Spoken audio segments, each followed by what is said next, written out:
আসসালামু ব্যারিস্টার হাসান। ওয়ালাইকুম আসসালাম। ইদানিং আমরা প্রায় একটি ইনকোয়ারি পাই, যারা এই দেশে স্পাউস ভিসা বা অন্য কোনো ভিসা এসেছে, যাদের নো রিকোয়েস্ট পাবলিক ফান্ড, অর্থাৎ যারা পাবলিক ফান্ড পাবে না, বাট তাদের পার্টনাররা পাবলিক ফান্ড ক্লেম করছে। সেই ক্ষেত্রে কি তাদের যে ইনকাম, যারা পাবলিক ফান্ড পাবে না, তাদের ইনকাম কি ডিসক্লোজ করার প্রয়োজন আছে কিনা, এবং তাদেরকে আলাদা করে ইউনিভার্সাল ক্রেডিটের আপনার অ্যাকাউন্ট ক্রিয়েট করার প্রয়োজন আছে কিনা?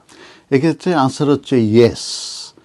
যদি কোনো ইন্ডিভিজুয়াল যদি তার পার্টনারের সঙ্গে থাকে, সেক্ষেত্রে কিন্তু তাদের দুইজনকেই কিন্তু জয়েন্ট অ্যাকাউন্ট ওপেন করতে হবে।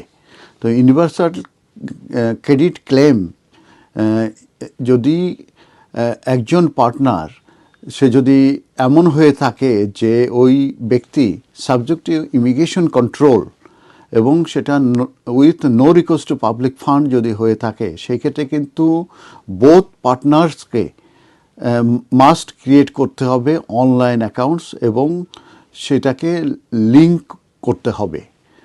কিন্তু ইনএলিজিবল যে পার্টনার আছে, তাদের যে ইনকাম এবং যে ক্যাপিটাল আছে, এটা কিন্তু এই টেকেন ইনটু অ্যাকাউন্ট, এগুলো কিন্তু অ্যাকাউন্টে নিবে এবং যখন তাদেরকে ইনক্লুডেড করা হবে,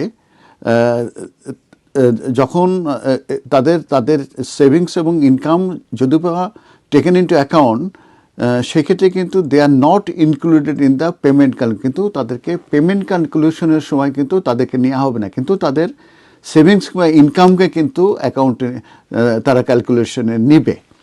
এখন কি ডিটেলস রিগার্ডিং দিস সিচুয়েশন, যে সিচুয়েশন আমি বলছি যে একজন স্পাউস আছে, সে আর একজন তার স্পাউসকে, যে কোনো একজন ইন্ডিভিজুয়াল তার স্পাউসকে বাংলাদেশ থেকে এন্টিক্লেন্স নিয়ে আসলো যে সাবজেক্ট টু ইমিগ্রেশন কন্ট্রোল, সেই ক্ষেত্রে ওই যে স্পাউস আসলো যে সাবজেক্ট টু ইমিগ্রেশন কন্ট্রোল এবং no request to public fund, তাদের ক্ষেত্রে তাদেরকে কিন্তু জয়েন্ট ক্লেম কিন্তু রিকোয়ার্ড রয়ে গেছে।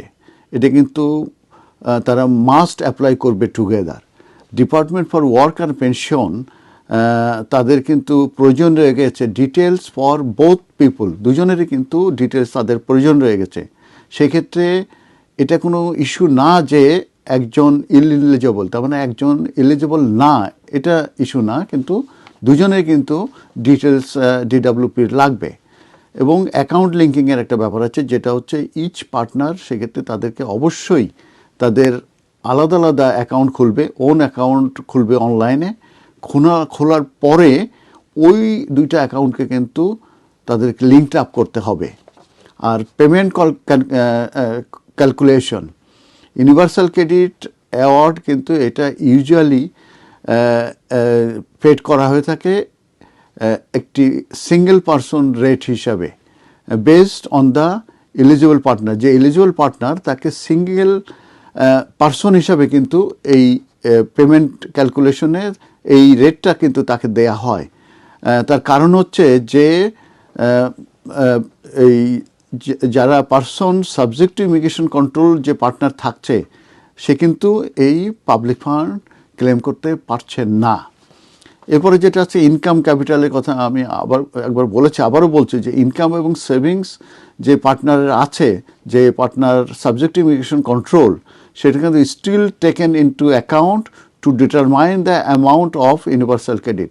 অতএব যে সাবজেক্ট টু ইমিগ্রেশন কন্ট্রোল আছে, তার যে সেভিংস আছে এবং তার যে ইনকাম আছে, এটা will be taken into account এই ইউনিভার্সাল ক্রেডিটের যে অ্যামাউন্টটা দেওয়া হবে সেটা ডিটারমাইন করার জন্য। আর নো রিকোয়েস্ট টু পাবলিক ফান্ডের ওয়ার্নিং ব্যাপারে আমি বলে দিচ্ছি, যদি কোনো পার্টনার যাদের no request to public fund আছে, তারা ইনশিওর করবে যে তারা ক্লেম করছে না এই ইউনিভার্সাল ক্রেডিট। যদি তারা ক্লেম করে থাকে, এটা হবে breach of their visa condition এবং তার কনসিকুয়েন্স কিন্তু খুবই খারাপ, যেটা হচ্ছে যে তারা পরবর্তীতে যখন এক্সটেনশন অ্যাপ্লিকেশন করতে যাবে কিংবা আইএলআর অ্যাপ্লিকেশন করতে যাবে, তখন কিন্তু তাদেরকে অ্যাপ্লিকেশনে এই ব্যাপারে কিন্তু ক্লিয়ারলি বলতে হবে যে তারা কোনো বেনিফিট নিচ্ছে কিনা। তারা যদি অ্যাপ্লিকেশন বলে যে তারা ইউনিভার্সাল ক্রেডিট নিচ্ছে, তাহলে কিন্তু অ্যাপ্লিকেশন স্ট্রেট রিফিউজ হয়ে যাবে, বিকজ এটা ব্রিচ অফ তাদের ভিসা কন্ডিশন। আর ওইখানে যদি বলে যে তারা নিচ্ছে না, তাহলে এই ব্যাপারে তারা পার পেয়ে যাবে। কিন্তু হোম অফিস কিন্তু এটা ডাবল চেক করতে পারে, তারা কিন্তু ভেরিফিকেশনে যেতে পারে। অতএব কেউ যদি নিয়ে থাকেন এবং সেটা ডিসক্লোজ না করেন, সেটাও কিন্তু মিস রিপ্রেজেন্টেশন হতে পারে এবং কিন্তু ব্যান হওয়ার সম্ভাবনা থাকবে। অতএব যারা no request to public fund এবং with no subject immigration control with no request to public fund, তারা অবশ্যই কোনো বেনিফিট নেবেন না। এবং ইউনিভার্সাল ক্রেডিট আপনারাও অ্যাকাউন্ট খুলবেন এবং আপনার যে স্পাউস তারও অ্যাকাউন্ট খুলবেন, এটা লিঙ্ক আপ করবেন এবং আপনার সেভিংস এবং আপনার যে বেতন সেটা কিন্তু আপনারা অবশ্যই ডিডব্লিউকে আপনাদেরকে সেটা কিন্তু জানাতে হবে। ধন্যবাদ।